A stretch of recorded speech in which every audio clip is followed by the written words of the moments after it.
5, 4, 3, 2, 1. Welcome everybody to the Genius Brain Podcast. I'm going to switch my career into ASMR now. Yeah. So you hear the rain on the windowsill. So we have a very, very awesome guest today. And you may not know her from any social media stuff, but what started off as somebody who was a fan is somebody who I really, really fuck with. Like, number one, I like to highlight people that, number one, I very much respect, right? And anybody who is a business owner that started from a passion, I always want to highlight, because I think that a lot of the times when people look at what I do and what you do, and they don't know how to get there, you know? And because it's very scary opening up your own business. Yeah. It's frightening, right? Yeah. Because like when we start off doing this thing, you really don't know what's going to happen. Like the only thing that you're banking on is that you have the skill and the talent to get you somewhere that you want to be. And it's hard sometimes because like I feel sometimes maybe we buy into our own bullshit. Like this is good, but we don't know what public perception is like. And specifically today we have Kat from Kat's Sweets. Hi guys. Yeah. And you are a business owner that you work out of your house? Out of my house, yeah. License in my house, yeah. That's fucking crazy. How did you get started in this shit? Okay, so in a nutshell, and I'm going to sum it up in a really quick way, this was actually not even supposed to be a part of my path. Oh, really? No. It's actually, I used to work in a hospital. And the reason why I started baking was because I got diagnosed with cancer. And then my doctor was like, you know what, it's a liability for you to... Oh, wow. Yeah. So in 2012, well, it's really weird. I had cancer twice. Twice? Yeah, twice. So in 2012, like, you know... Oh, my God. So in 2012, I was diagnosed with B-cell lymphoma.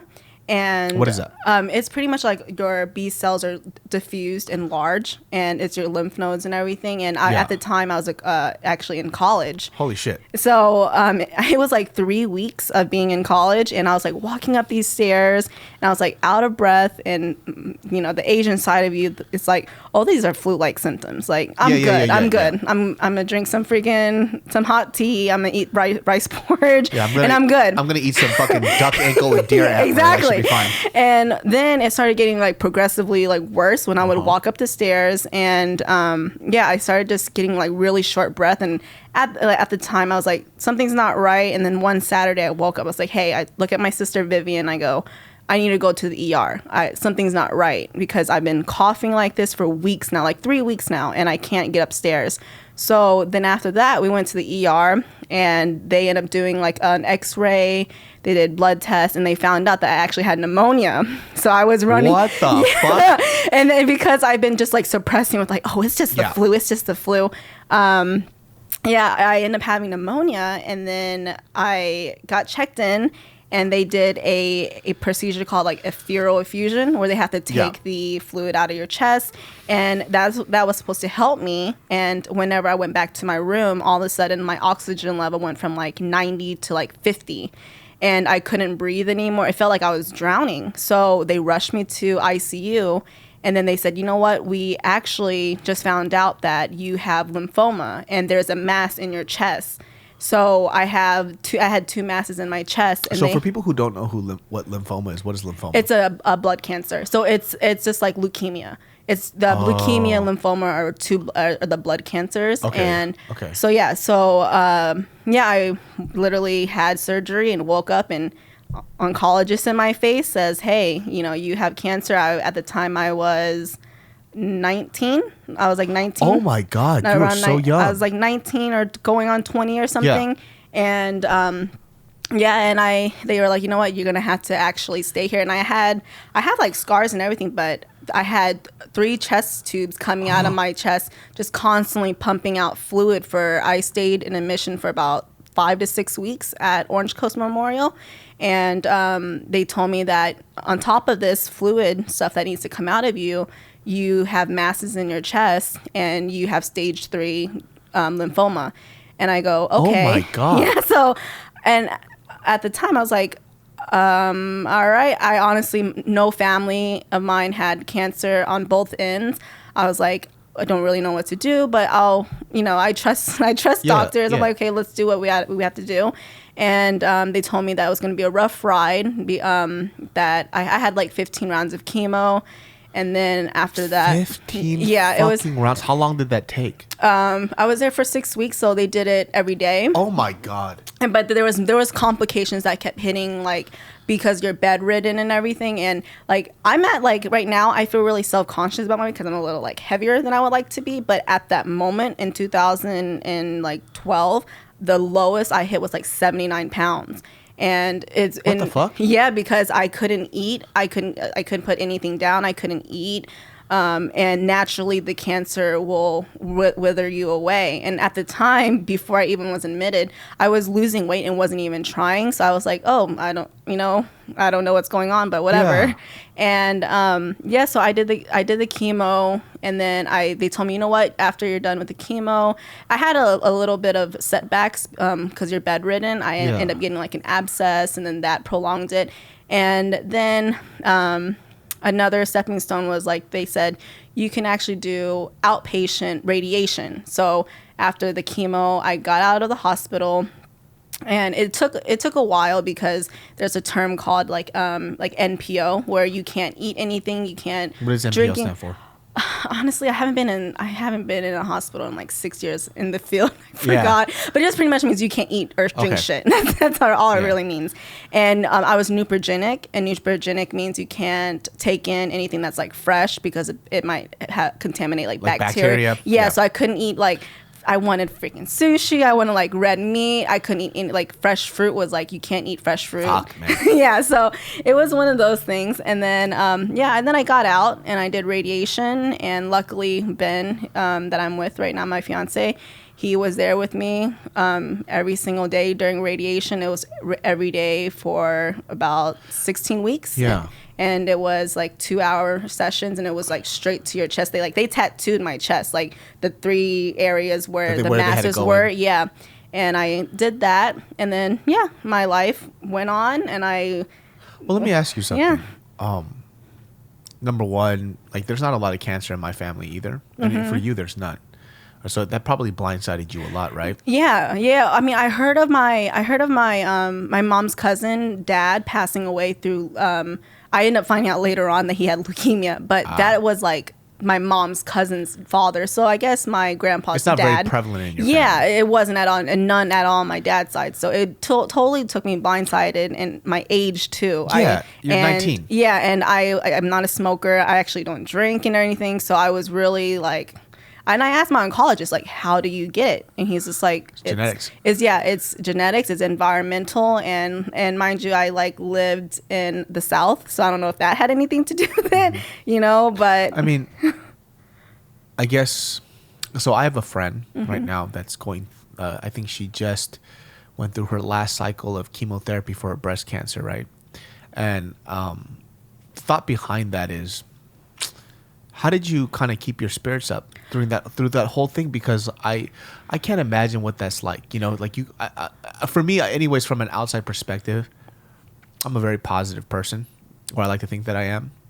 But how did you kind of like maintain that mental stability during that time? You had to go, 6 weeks in a hospital is rough. Yeah, and let me be honest with you. Like, it's that question, it gets brought up so much around my friends and my family, people I know, because they ask me all the time, like, can you give me advice for my friend, my aunt that's going through it? And for both times I was diagnosed, because I've had 30 rounds of chemo and then a stem cell transplant at Cedars-Sinai. So, and to be honest with you, I hate to say this because I want to be and I want to be there for people, and I don't know how to really. Sometimes I feel like shit for not giving the right answer, because for me, I am a very positive person, and so throughout that whole first diagnosis, I didn't cry. Like, I wasn't sure if I was in shock. Like, I didn't cry at all. The only time I cried was actually my hair was a really big like security blanket for me.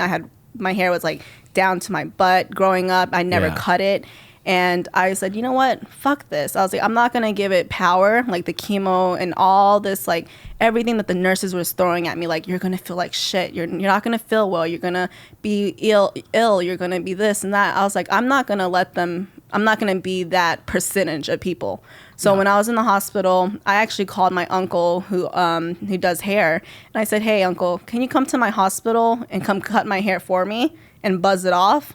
And I took that power for myself. And that choice. I took that choice. And I said, I'm not going to let this because it's around round 3 whenever your hair starts coming out. And I said, before I start this round 3, I want you to cut my hair. So he cut it in a bob cut. And then it was a really big dramatic change. But how did you feel when you lost your hair? It was really, at first I was sad because, like I said, it was a security blanket because growing up, I didn't feel pretty. I grew up in like a very small town in Mississippi, and there's no Asians there, especially. And the only Asians that were there were my family. So I honestly wasn't around Asians, and people didn't really find Vietnamese or Asian people attractive. Like they used to call me chink and stuff, and I had really low self-esteem. But losing my hair, I was like, you know what? For some reason... Yo, you live in the OC right now, though, right? Yeah, in Anaheim. Yo, talk about a fucking flip then, dude. That's basically Vietnam, dude. No, I like, Ben is like straight from Garden Grove. Like that's Vietnam. He's more Vietnamese than me. And he's like Mexican and white. So but he's more Vietnamese than me. But yeah, it's crazy because when I lost my hair, I was like, I was really sad because it was my security blanket. But at the same time, I was like, you know what? This shit will grow back. And it did, And then, but the second time that I got diagnosed, like 2.5 years later, I'm not going to lie. I was like, fuck. Like my hair was already like grown to like my shoulders. I was like, damn, again, My doctor told me like, yeah, this time it's gray zone lymphoma. Because my oncologist, and that's what really like scared me the most this time around. This time I was way more worried about the treatment, only because all the oncologists in Orange County, UCI, Orange Coast Memorial, they had no idea what to do. So they had to send me to LA. And my understanding of what gray zone lymphoma is, it's non-Hodgkin's lymphoma and Hodgkin's lymphoma combined. And it's a very low percentage of like research and I think the people that get diagnosed is like 5,000 and less. Oh my God. It's a very rare cancer. It's a combination of both. And my oncologist ended up telling me that during the first diagnosis, he thinks that I had a second cancer running inside of me, but because they were focused on taking out the first, so they didn't know what to do. And OC, they don't have. I was surprised that Orange County didn't have a stem cell machine. Yeah. So I was actually, then I ended up being admitted to Cedars-Sinai for about 2 months, and I stayed there, did chemo, and then the stem cell transplant. So. Yeah, but how did you fight through that? Because I think the first time when you go through it, I think it's, I want to say easier, but easier. Yeah. But then you just fought this thing, you survived for 2 years, and then that second round, it's like, oh, wait, what? Yeah, and that one was it was more emotional, and it was because I was like, fuck, I'm at that time I think I was like 22, 23, and I still young. I go, all right, I can do this. I already did it once. I'm going to do it. This time it's going to be a little bit harder, though, because I'm not in the comfort of my city where where my family can visit me, where my fiance can visit me. Yeah. I'm all the way in freaking LA. Yeah. And I was staying there, and I was there every day. And the nurses and doctors kept telling me over and over again, look, we're going to have to pretty much collect your stem cells, about 4 million stem cells from you, take it out. We're going to blast you with the harshest chemo they have and kill every good and bad thing in your body. And then after that, we put back your healthy stem cells into your body. To rebuild your body back up. And that time, it was a little hard for me because my oncologist, and I told you, I brought this up to you, that this time around, it was hard because the stem cell transplant, it makes the doctors tell you that you're going to be pretty much not be able to conceive children. And my life calling and how I always felt in my life, because I wouldn't say I've had a troubled life. It wasn't violent growing up. I was, in Bay St. Louis, Mississippi. It wasn't violent. It wasn't like bad or anything like that. But I didn't. My parents had me very young, 16, 17. Like Holy my shit. mom, my dad, they're like 42, and I'm 27. Oh my God. So they're young, and they're really young. They look like my siblings, you know. Yeah. And This lovely podcast is brought to you by Purple. You know how much I love Purple, specifically my Purple mattress. And I always talk about sleep because what is sleep to us, my friends? How important is sleep? And if sleep is important in your life, then you know that your mattress has to be important in your life. And I love my Purple mattress, the best mattress I've ever had, ever slept on. And my back feels fantastic ever since I switched to a Purple mattress. On top of that, I sweat at night. I sweat no matter how cold it is outside, I'm sweating, and I didn't realize that the mattress that I had was not helping me out. And Purple gave me a high five and a quick help on that because Purple has the technology to be soft and firm at the same time, keep me cool, and help relieve pressure points on my back. Because, let me tell you, the science behind it is rocket science. Did you know that? The material is rocket science based. And my friends, the best sleep I've ever had. Helps out with my mood, helps out with my weight loss, controlling my stress. That's how important sleep is. And if, once again, sleep is important, your mattress is important as well. So get on that Purple, my friends. You're going to love Purple.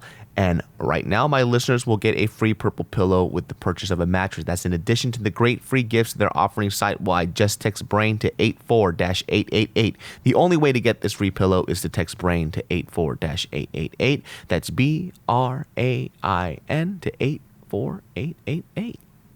This podcast is brought to you by Skylight Frame. Check it out, man. Holidays are coming around the corner. And if you're looking for a really dope gift for your family, especially if you want to share memories and love, you got to get a Skylight Frame. Skylight Frame is a photo frame you can update instantly by email from anywhere.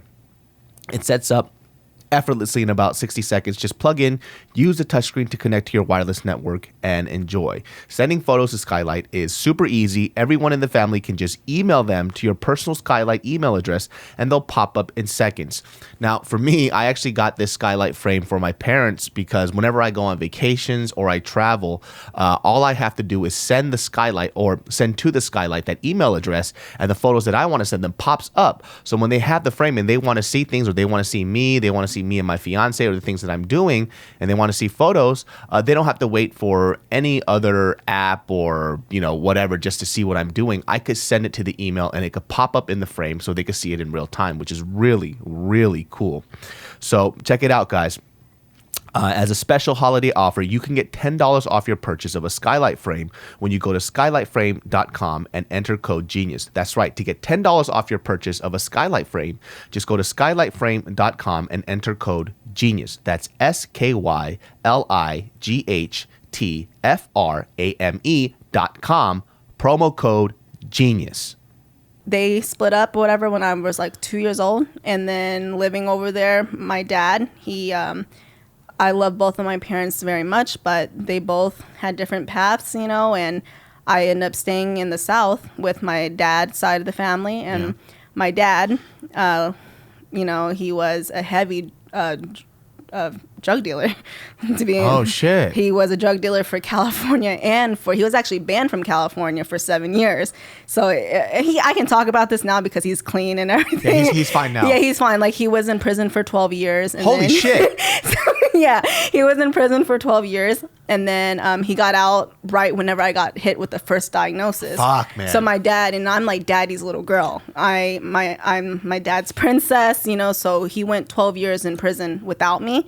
And then he comes out, and then he literally 2 weeks later, he finds out his daughter has cancer. And she could die. And he's just like, what the fuck, So growing up, going back to it, like growing up, I felt like my life purpose was I want to be a mom. I want to be a parent, because even though I love my parents to death and I had a great upbringing because my uncle took care of me very well. My uncle's like 31. He's like my dad to me, my second dad. But it always made me want to be a parent. And so when that oncologist said like, hey, you need to freeze your eggs the second time around because you might not be able to have children. That's whenever it hit me the hardest. And and I didn't let a lot of people know this, but it bothered me a lot. Like everyone's like, why do you want to have kids so young? I'm like, this is something that I've always wanted. Well, you know of Anna and Jeremy, right? Yeah. And so Anna's thing is like, it's hard for people to understand when she feels like her life purpose, aside from the businesses that we do that are highly successful, is for her to be a parent. Yeah. And nurture somebody. Yeah. And so for her, it's a hard pill to swallow when somebody says that, if you want to look at it, maybe not in just having a children's sense, but somebody's telling you, or God's telling you, or your body's telling you, you won't be able to fulfill your life purpose. Yeah. And it's a hard pill for her to swallow. Yeah. And we actually like private mess each other all the time. And she's so she's so inspirational when it comes to that, because I feel like she can honestly understand how I'm feeling. Not a lot of people in my friend space, a lot of my best friends, they have kids, or they're able to have kids, like, and it's a given for them, so they don't understand. Yeah, and it's one of those things that's been hard to like relate and everything with them, but like I told you, we're getting better. Like I told you during the summer that I ended up getting pregnant after my oncologist. Yeah. My oncologist told me, like, you're not going to get pregnant, and then 5 years later, we ended up getting pregnant, and we were super happy. Like, my fiance also comes from a broken family where he was an orphan and everything, and he was in the foster care system. So he wants to be a father as well. He wants to be he doesn't know, he's never met his dad, and we both want to be parents so bad. And when we see people who don't even, it just hurts, and people take that for granted sometimes, that you have that. Yeah, because I feel like, having a kid almost seems like a given. Yeah. The way people talk about it, right? Like, when I get older, I'll have a kid. But they don't realize it's not even some people. A lot of people have trouble having kids. Like, it's sometimes it's not in the cards for people. Yeah. So what happened with your pregnancy? So we were super, super excited, and we got a little too excited, a little too fast. Yeah. We started telling our family, and we told our closest friends, and we probably shouldn't, but it's because we've been trying so hard for years, and it finally happened that we kind of just word vomit. And he wasn't so much initially, he was really happy, but then I was about 7 weeks, and he was like, you know what, I'm sorry, babe, like, I can't get too invested because we already had a miscarriage before. Oh, fuck. So he was just like, the pain of it, I just can't handle it. So I want to make sure that you get to at least second trimester where things are, the percentages are a little better. And he's so logical and everything. So, and I'm an emotional person. So I'm like, why aren't you so invested in this? But I understand now why. And it's because at 8 weeks, we end up losing the baby. And now, we lost our baby, and it taught me something. But it's not a bad thing. It made me happy and sad. It made me happy to know that my body is functioning again. You went against the odds. Yeah, I went against the odds, and my body can have a baby, or it can at least produce eggs. And then it also taught me to, you know what, I should wait a little bit until like second trimester, just for myself and him and our family, because his family was so heartbroken. Not to say my mom's side wasn't, because I didn't really open up to my mom's side, and it's only because I didn't want to disappoint her, because it's different, and I'm sure you know this, Asian parenting and Western parenting is different. He's Mexican and he's white. I mean, and his Mexican, he's not Mexican at all. I'm more fucking Mexican than him, and it's like, they're so excited for us to have kids and everything. But my mom and my mom's side, they're more traditional, But now that I opened up to her and I've told her how I feel and everything, we've gotten so much closer. Well, when you found out that you lost the kid, what was going on through your mind? To me, it was just like, what is wrong with me? And that's why I got super depressed. Again, I was like, what is wrong with me? And I blame myself. And I told Ben this. I said, this is my fault, because knowing my situation, my doctors always tell me I'm going to be high risk no matter what. No matter if it 5 years from now, 10 years, it will always be a high risk pregnancy.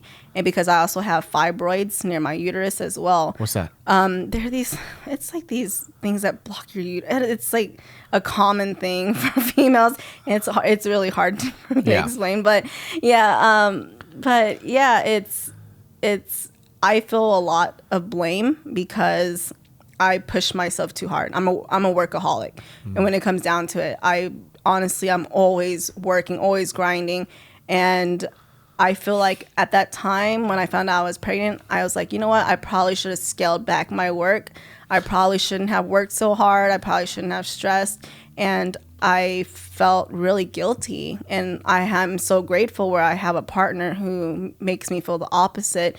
Did you feel the reason why you had that miscarriage was because of yourself? And yes, I feel like it was because I worked too much. Like I was carrying things, like really, heavy things, and I was pushing myself. I mean, it's really hard to say though, man. Yeah, I know, and that's what when I saw my OB and because I went to the emergency room and when they told me everything.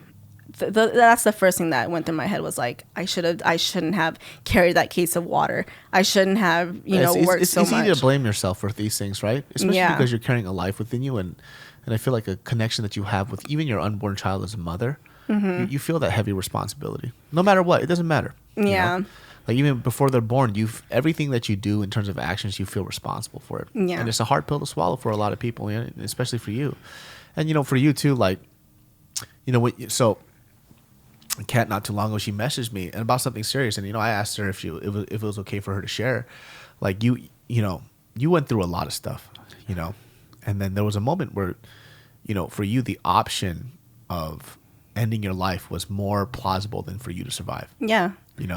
How did and the reason why I think it's an important conversation to have is because there's a lot of people that go through what you go through, and I don't know what that feels like because I've never felt that way. Yeah. I don't know what it was about my upbringing or what I saw that doesn't get me to that point where no matter what I go through, I think death is better than living. Yeah, and you have to kind of think and question my logic where I didn't want to kill myself when I had cancer. Yeah. I didn't want to kill myself the second time I had cancer. I never felt suicidal whenever my dad was gone for 12 years. Yeah. I didn't feel that whenever I lost everything from Hurricane Katrina, because we lost everything during Hurricane Katrina. Wow. So I never felt those depressed moments. I wasn't a depressed person up until like the end of last year, beginning of this year. Well, what was the trigger for it? What was the catalyst? The trigger was it was the immense. I'm telling you, it hit me like a brick. At the time I wasn't fully getting along with my family in a lot of ways, and I'm a very family is number one to me. Yeah. And at the time there was a lot of stuff going on with my family, and then again going back to seeing my oncologist and having to do PET scans, and then him saying, you know what, you're good with the lymphoma, but just letting you know in the future you might have breast cancer because we gave you so much radiation in your chest. You might have breast cancer in a couple years or in 10 years.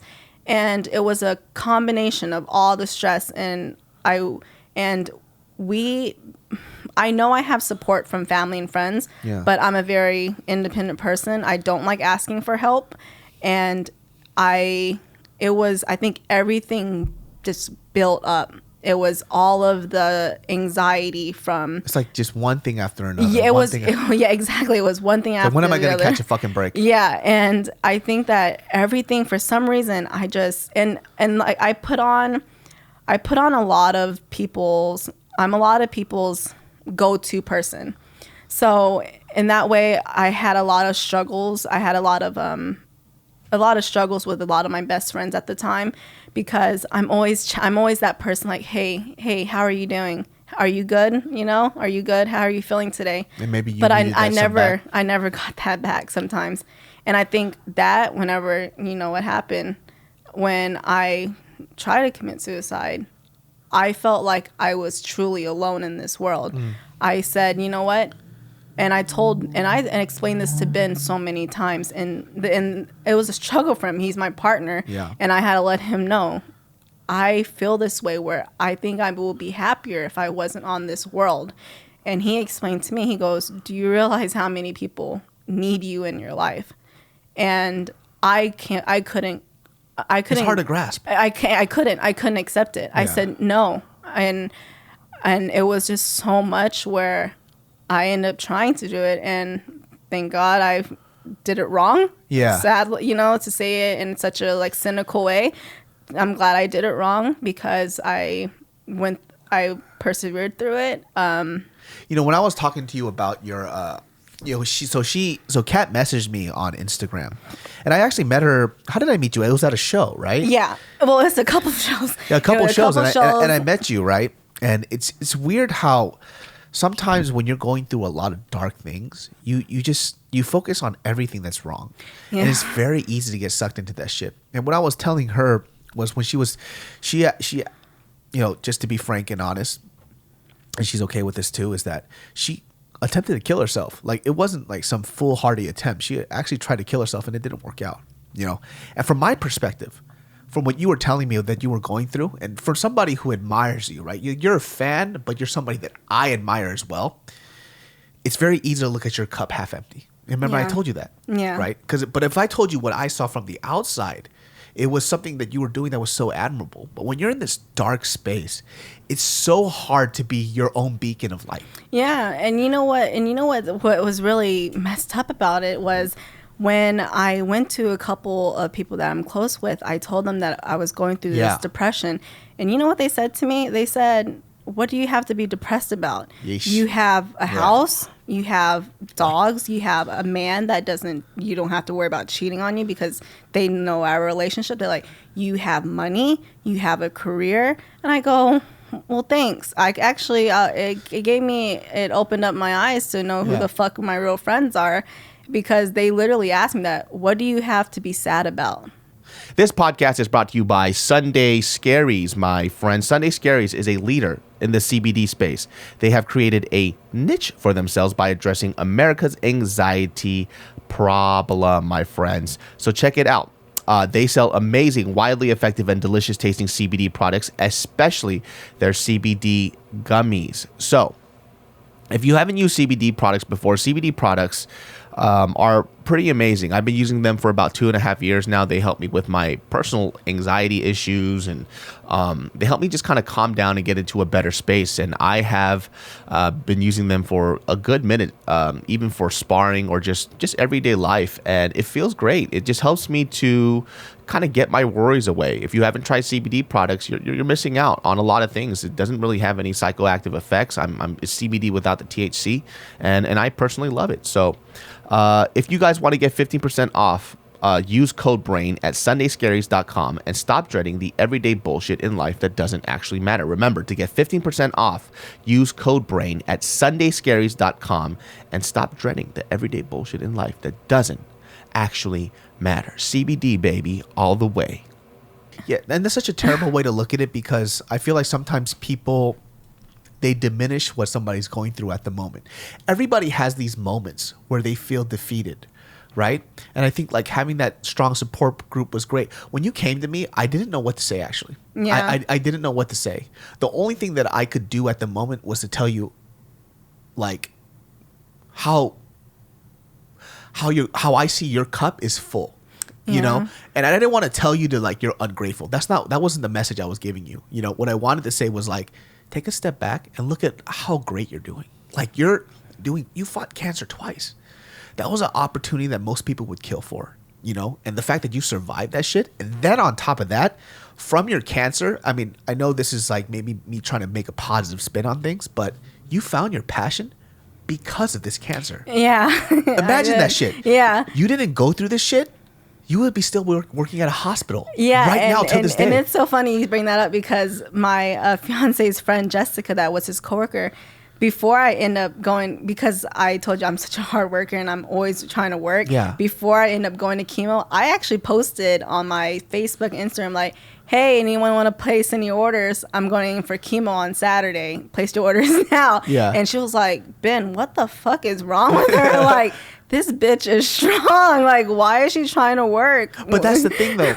You know, like I said, like it's for me, in your perspective, if you could think about it, your cup is really full.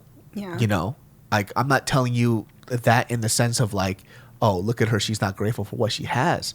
I'm saying that if you take a step back from your situation, and mind you, you have been through a lot. Your father was in prison for 12 years of your life. You didn't have that strong father figure. Yeah. You went through fucking chemotherapy twice after you already beat cancer. Yeah. But how I see it is, it's like this woman who has been through all this shit, she's already coming out on top. A lot of people don't have that, you know? And I think like for you, it's very easy to go into that dark space. And I'll be real with you, like I don't know if I'd be any stronger than you are. I don't know that. I don't know. It's very easy to get into that dark space, you know? It is, and especially for me when I actually do everything alone. Like with my work, I'm home alone. I answer inquiries alone. I do bookings. Everything about my life is home based all the time alone. And when Ben comes home, it's like 2-3 hours, and then we're back at it the next day, you know? So I think at the time, there were a lot of outlets where we came up with solutions. That's another thing, is that he said, you know what? I think that what you're lacking is human interaction. Yeah. Because he was like, you know, you do see your customers, you know, every day. You see your customers, but he was like, babe, you don't have, you know, human interaction anymore.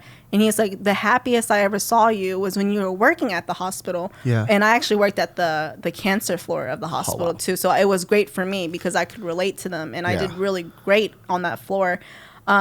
But I have to agree that I think that it was the years adding up to being alone all the time, and then still struggling with, and it's, even though it's a little personal, it doesn't matter. I went with like 4 years after the whole cancer thing, not having a normal menstrual cycle. Yeah. So it was like, what is my body doing this? Why am I doing this? Am I going to, like, there's all these questions are going through my head every day, still to this day.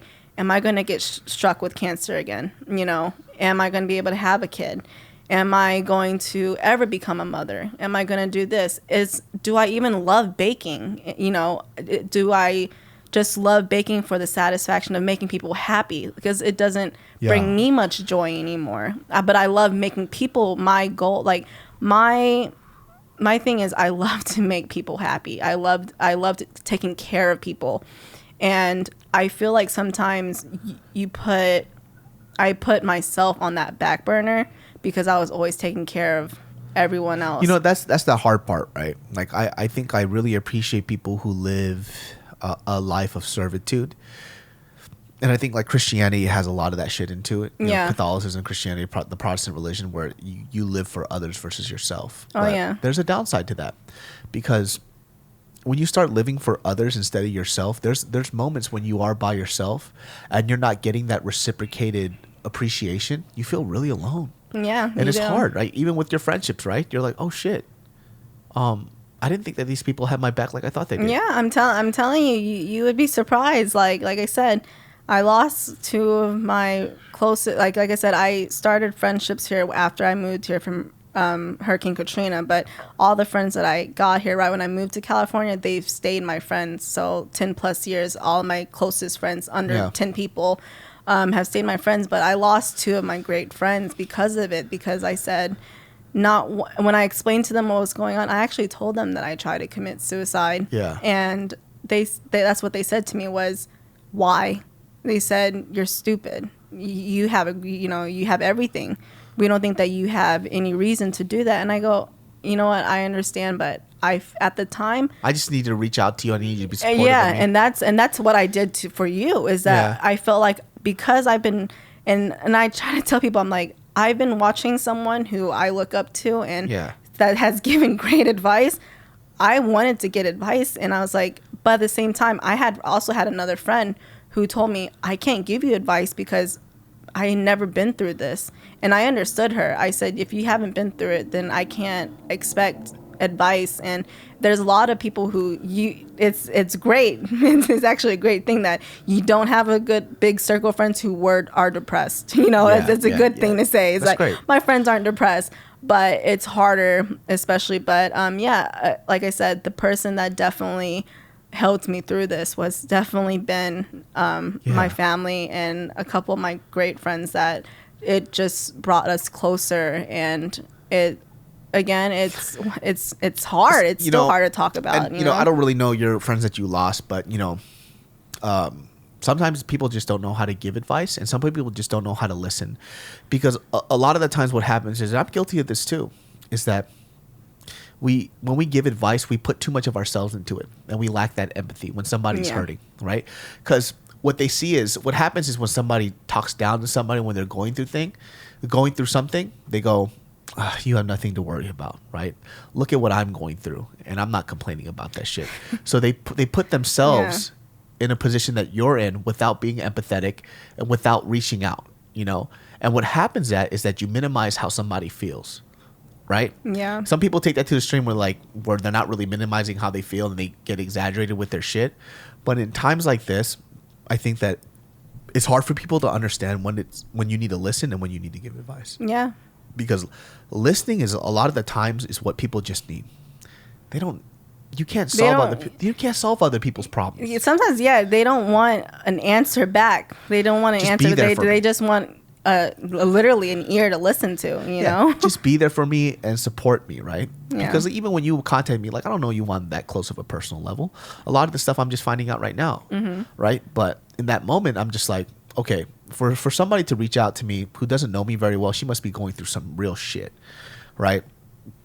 And for me, I met you, and you're a very positive human being, and you're really great to be around. So I'm like, there must be something that she's really going through. And when you told me you actually tried to kill yourself, and I'm like, what is this girl going through right now that her perspective is flipped? Because how I see her is completely different from how she sees herself. And that's the thing is, like, a lot of people who end up finding out later on, again, not a lot of people know, but I'm very open now to when my mom found out when my mom and my dad found out, they clashed. Yeah. They were like, it's your fault. It's not my mom's fault. It's not my dad's fault.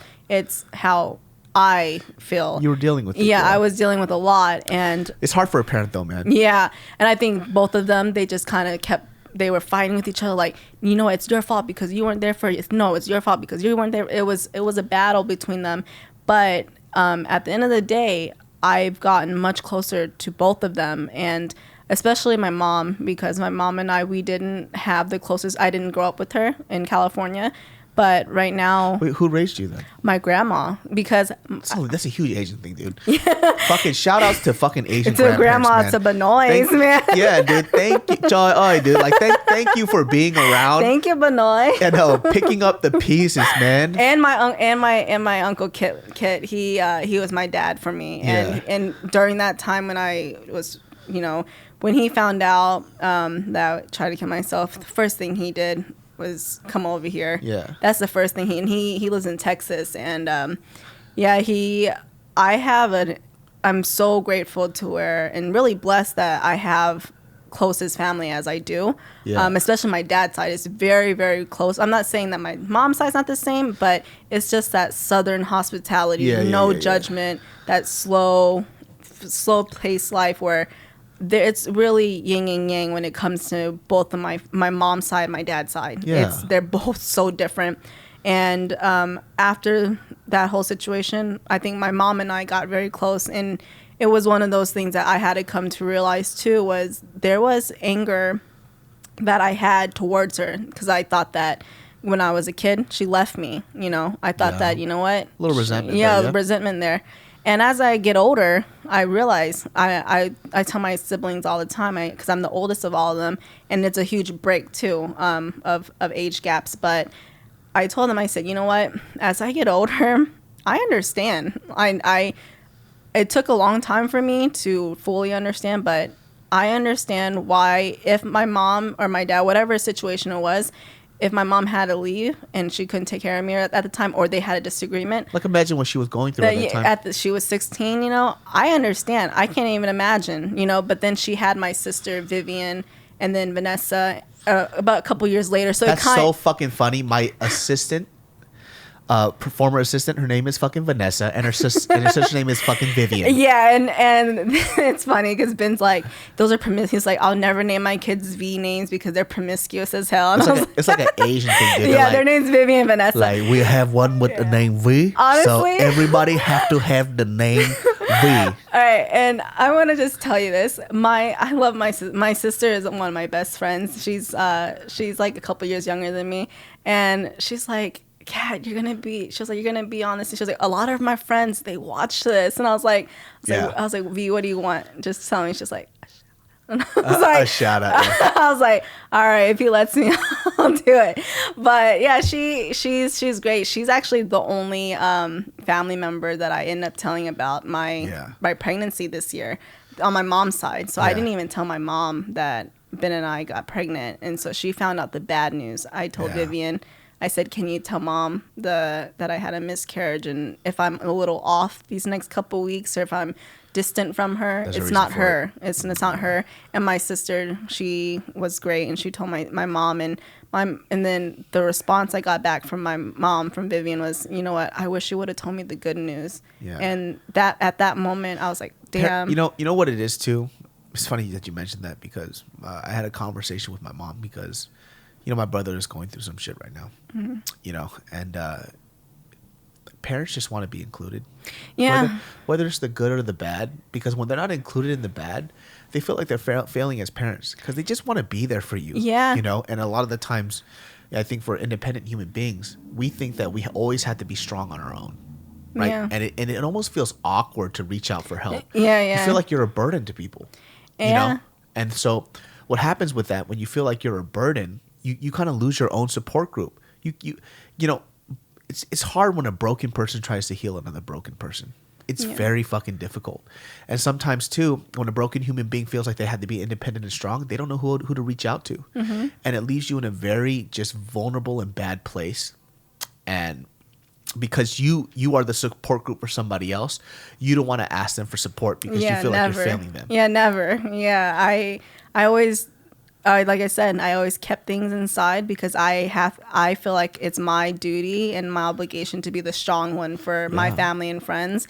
But like I said, that was one of my regrets this year, is not telling my mom that, hey mom, Ben and I, she wants to be there with you every fucking moment. And now that we went through that, and that happened in like June, so a couple months ago, my mom, it freaking makes me just want to cry sometimes thinking about it. But when I'm on the phone with her, she just got a fucking King Corso yesterday. They got a little puppy, and she's just like, he's gonna be so spoiled, up until you and Ben have a kid. And just her saying that, because she's so traditional, she's so, that Asian, they want you to experience life before you have kids. Her saying that, it made me feel so, it's like, happy, sad, because I'm just like, I never thought I would hear my mom say, like, I want you and Ben to have kids, because for a couple years she was like, hold off, experience life. But Ben and I, we have different thoughts about how to live your life. Like, we like to travel, but we're not travelers, honestly. Like, we're very like homey, and we like to spend time with our family and our dogs, and we're just very home, like cozy home. And I try to explain to her that I don't want to go out and experience, like, go travel. That's not really what I want to do in my life. I want to just have my friends, have my family, have kids. Yeah. And I know that might be a little weird concept for some people, but everybody got their own life. Yeah, I don't have that thing to, like, travel. And that's dope. That's fine. Yeah, just for her to hear her say, like, you guys gonna be having kids, just for her to say that, it's very groundbreaking. And maybe it doesn't sound groundbreaking, but for someone like me to hear her not be okay with having kids for so many years, and putting it down, for her to say, bring that up, it was a monumental moment for me. And it made me cry when I got home, and I said, I can't believe now she takes this seriously. She doesn't underplay that I can't have children. I did a video on this, and I think it was a concept that I started to learn as I got older, was that There's a couple of things. Number one, everybody is going through something, you know. Even some of the people who are outwardly and externally happy, they're going through some shit. And what I found out is that happiness takes a lot of effort. You have to choose to see the good in things, because it's very easy to get caught up in your own bullshit. It's very easy to get caught up in the bad things in life. Happiness takes a lot of fucking effort, you know. And because I started to invoke that in my life, you know, things got better. Yeah. You know, like I have to understand that even to the basic things, right? 10 fingers, 10 toes. I don't have issues with mental instability like some other people do. I don't have autism. I don't have a short limb. I have vision. I have sight. I can speak. These are the things that I really have to be grateful for. Yeah. Because some people don't have that shit, you know? And it's so easy to get caught up in all this bullshit. That's why when I saw your situation, I'm just like, what you see when you were thinking about killing yourself was like, dude, man, like I got the shit under the stick. But what I saw was a woman who has been able to create her own business out of some kind of tragedy that happened in her life. And how I see it now, and maybe it's because of my perspective, is that, like I said before, where would you have been without that cancer? Yeah. Where would you have been? I know. Where would you have been without that trial and tribulation that forced you to do something that you really loved, and now it's your fucking career? I know. What would have happened? I'm telling you, it's Yeah. crazy. Like the people that I started doing orders for like 5-6 years ago, my business is so great to where I do I'm doing their gender reveal, and then their baby shower, and then all of a sudden it's their first birthday, then their second birthday, I'm telling you, man. then their third, and I've been a part of someone's family now for 6 years, like consistently doing their new kids, and it's like it's so rewarding to where I was like, you know what, the satisfaction that I got from working at the hospital, it's kind of the same whenever I pick up my phone that next day and I ask my clients, hey, how was everything? And they say, you made our party everything, Kat. Like, I've had customers change their party date to have my desserts. And it's like, I'm telling I you, don't Kat, realize how big it is. And it's because super I don't, important. you know, and I forget that. And I don't know how to accept that I've created something like that. Imagine how just creating simple desserts really affects somebody in a positive way. If you weren't around and you decided to kill yourself, people wouldn't have those moments. That's how you affect people. You gotta really think about that shit. Yeah. It's crazy. I know, it's weird. I'm telling you, People it's wouldn't so have weird. those moments. And I know for you, like sometimes when you feel sad and you're down and you get swallowed up by these dark thoughts, I'm telling you, man, like people have to realize like they really do have an effect on other people's lives. When you find purpose and you find that purpose and you're grounded in it, people search their whole lives for that shit, Kat. Yeah. There are people who are 70, 80 years old. They still don't know who the fuck they are. Yeah. They don't know that shit. They still search for it. And they're still trying to be something that they're not. They're trying to mold into what other people wanted them, because when they were younger, they didn't take the time to figure out who they are. And I'm somebody who truly believes that trials and tribulations are a must in your life to shape who you are as a human being. No, and it's funny because I tell people this, me and Ben tell people this all the time.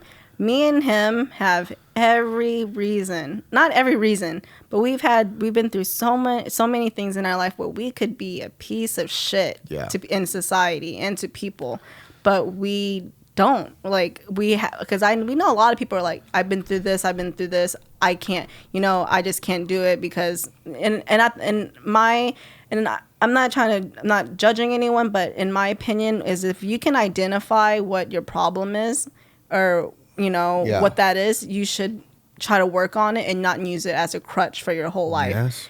Like that's the difference. It's easy to do that. That's the easy route. Exactly. So like everyone's like, you with your dad, they're like, you didn't have a dad. Do you have daddy issues? Hell no. I was like, I didn't see my dad. I got to I had maybe visited him like twice during the 12 years.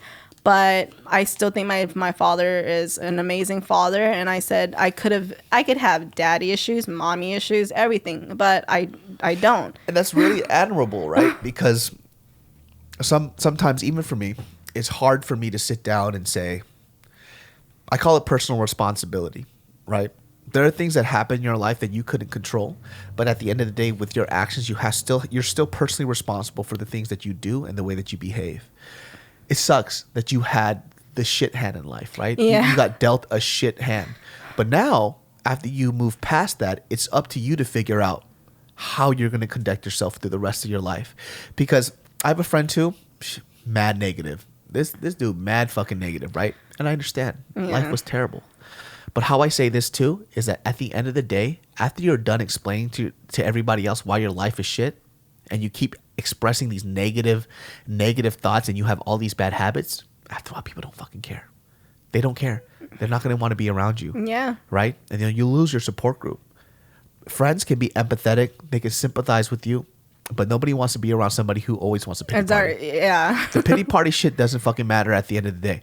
That's why I love comedy, right? Yo, people say shit too all the time. They go, yo, man, like, I love your comedy. It was like, but you know, when I say my comedy stuff, when you look back at it, a lot of that shit is tragic. You know, getting your ass beat as a kid, you know, being poor, you know, being impoverished. You think that shit's funny? It's not. No. But I put a flip on it, you know, because I can't sit here and wallow in self-defeat because I can't live that way. I refuse to live that way, you know. So that thought of being gracious and grateful for what you have is very important because it puts things in perspective, you know. And I'll go back to saying for you, man, like you, that cancer, though it was a tragedy in your life, it actually turned out to be a blessing. It really has. It's a huge blessing. Yeah. It's a huge fucking blessing. Without that shit, would you have started this business? No. Honestly, no. It literally went from my like I said, my oncologist saying, hey, it's a risk for you to work in like a work environment. You might faint. You might get a little woozy. I said, all right, what can I do? Because I still got bills to pay, and I'm not going to ask people for money. You know what it did? It took you out of your comfort zone, and it forced you to find your passion. Like, I want to, I don't have my phone on me, but if you look at my Instagram page from like the very, very, very start of my desserts, it was trash. Like, I look at it, we're just looking at it, and I was like, how the hell did I give these to people? Yeah. And then a couple years later, and then I'm looking at my work, I'm like, shit, I improved, you know? Yeah. And every day, like, Ben's telling me, like, he's like, you don't realize that you like blow me away every single time you come up with this new dessert or this new design. He was like, you surprise me every day, because he knows that this wasn't my path. He knows that. You know, and for your friends out there too that you lost, I don't think they came from a negative. They came from a negative place because they felt like you're being ungrateful. But I essentially am saying the same thing that they're saying, but I'm packaging it in a better way. They should have learned how to talk to human beings.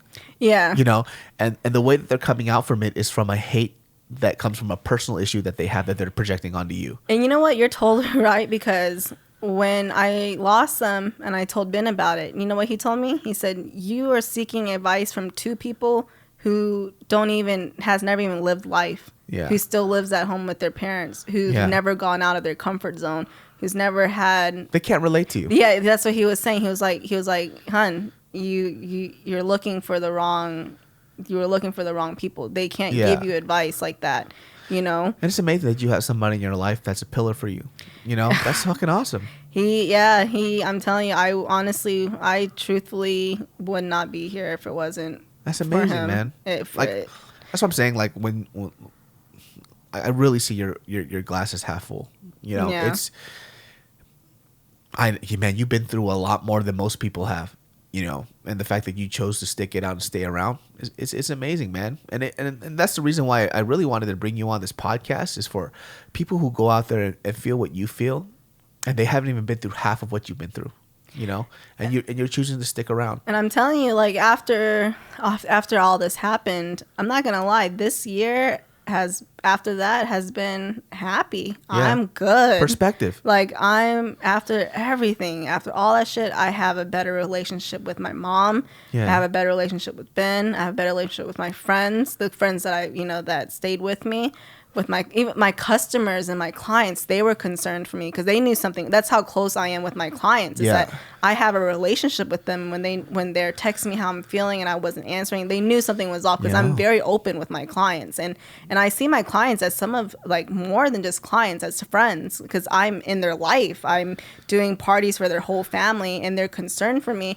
And that's when Ben told me, he was like, if you think that no one's going to be sad if you were to end your life, it's bullshit. Yeah. He was like, not just me. He said, not your family, not your Everybody friends, that you affect. everyone that you have impacted. And I had to think about it. And I'm like, you know what? I feel like a damn hypocrite right now, because with his job, I'm always telling him, honey, at least you have a job. At least you get overtime. At least you have this. You have this. Like, it's easier to give advice than to take your own. Yeah. So when I thought about it, I was like, I'm being a hypocrite right now, man. I'm like, I'm always telling him, look at the brighter side. Look at this. Look at that. And then when he's telling me this, I wasn't accepting it. I was just like, no. Like, people will be better off without me.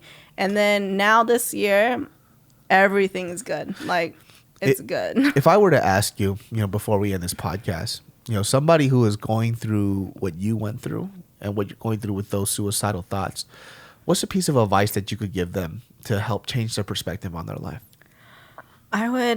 There's a couple of things. I would say, honestly, for my advice to someone who's going through your own whatever issue it is, where it's fertility, where it's just depression or anything like that, you have a lot of people, or even if it's not a lot of people, that one person, there's one person out there who needs you and who loves you, and they can't go on without even imagining life without you. Yeah. Just that little, just even if it's one person, that one person is enough, that they care so much about you that they can't even imagine life without you. Yeah. And even like, there's so many outlets that I think people can go to. And like I said, friends, family, sometimes it's someone that you don't even really know, but you felt compelled to get advice from them.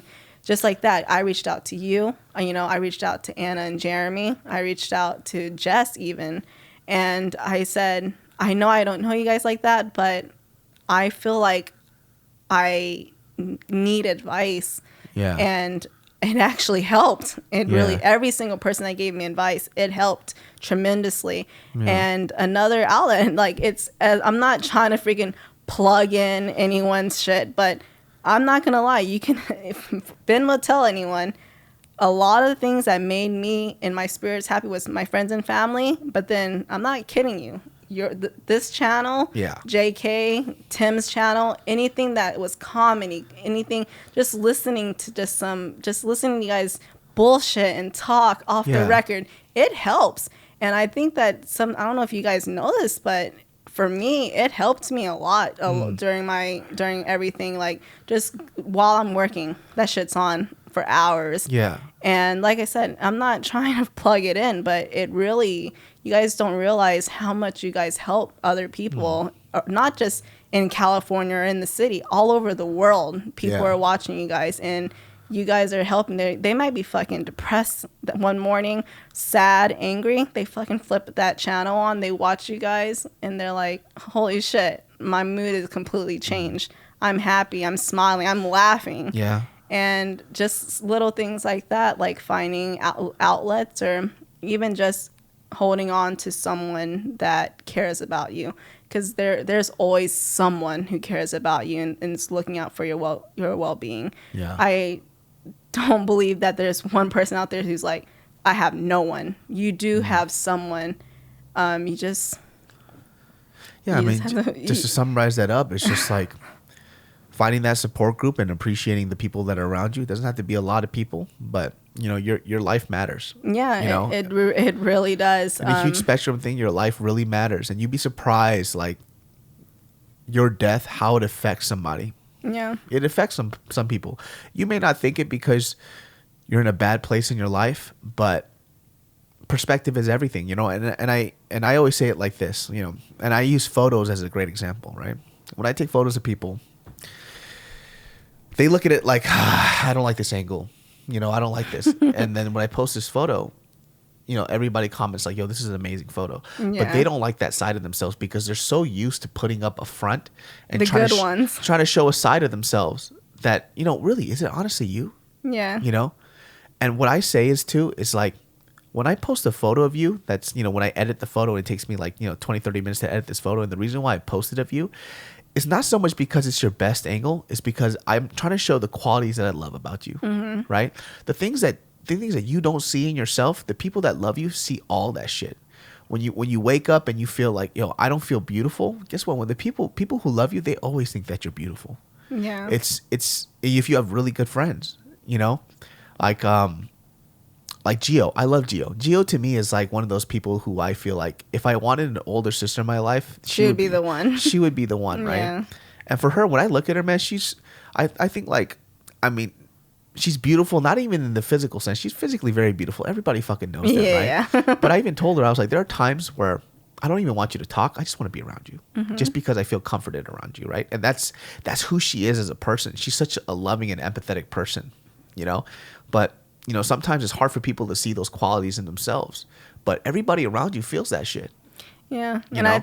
I think that's what I had to accept. I had to accept that. And there are times when you have so many people telling you that you're so caring, you're so empathetic, and then it made me, again, this is during my depression, I internalized and I go, all these things that I do for people, am I doing it genuinely for them or am I doing it for myself?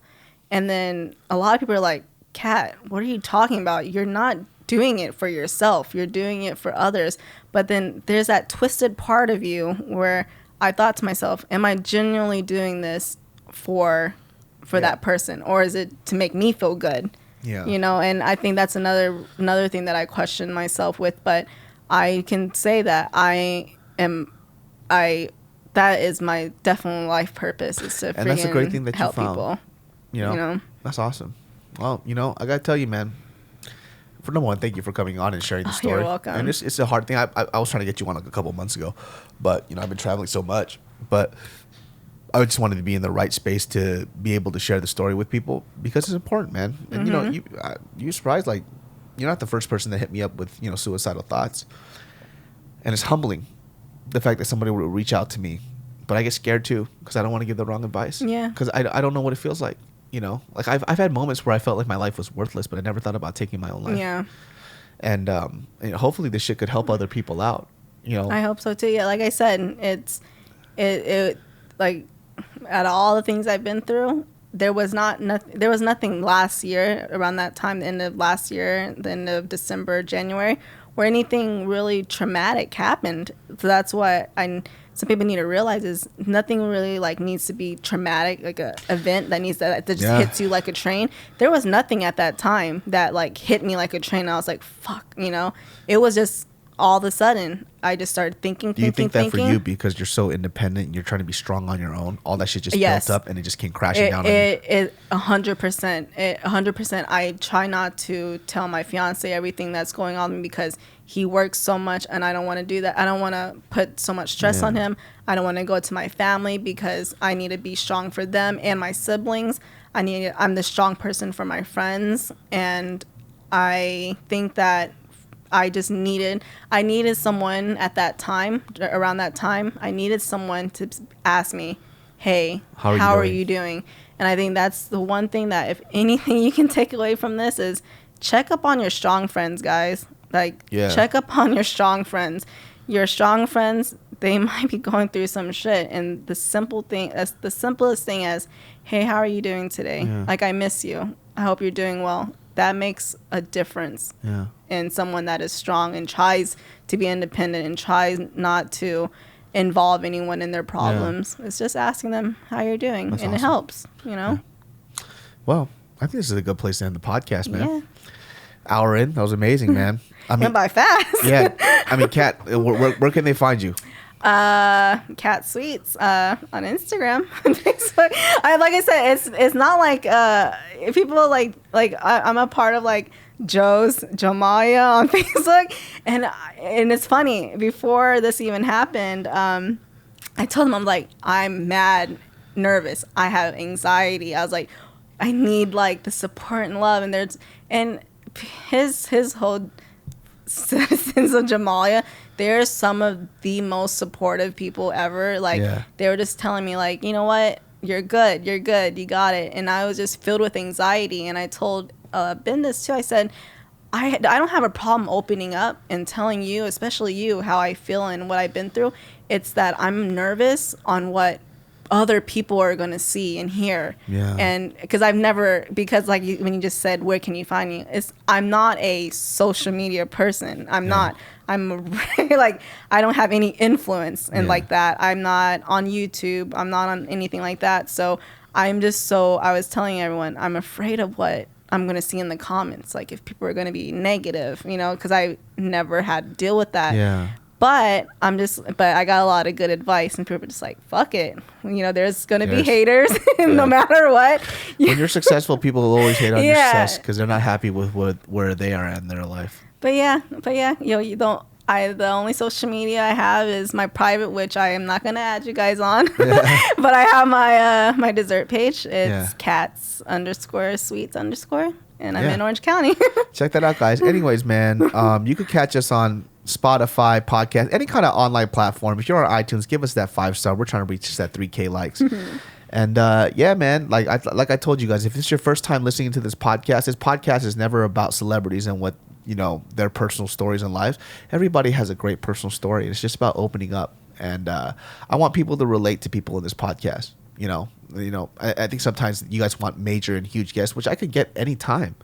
But I want to bring people on here that I resonate with the most, even if they don't have a huge following. It doesn't matter to me, man. And hopefully this helps somebody out.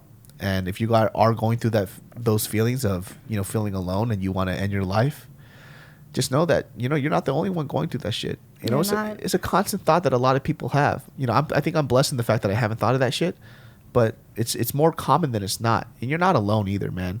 There's a lot of energy that you could put into looking at the negative things in your life, but if you flip that shit and you look at how great things are going for you, like I said, even the small shit. I have eyeballs, I have sight. Yeah. I could speak. Yeah. I had a roof over my head, food in my stomach. I got fucking 10 fingers and 10 toes. I know that sounds so fucking stupid to a lot of people. No, it's everything, dude. But gratitude grounds you and it gives you great perspective. So, anyways, guys, thank you guys for listening, and we'll catch you next time. David broke his diet. I did. Fuck. All right, y'all.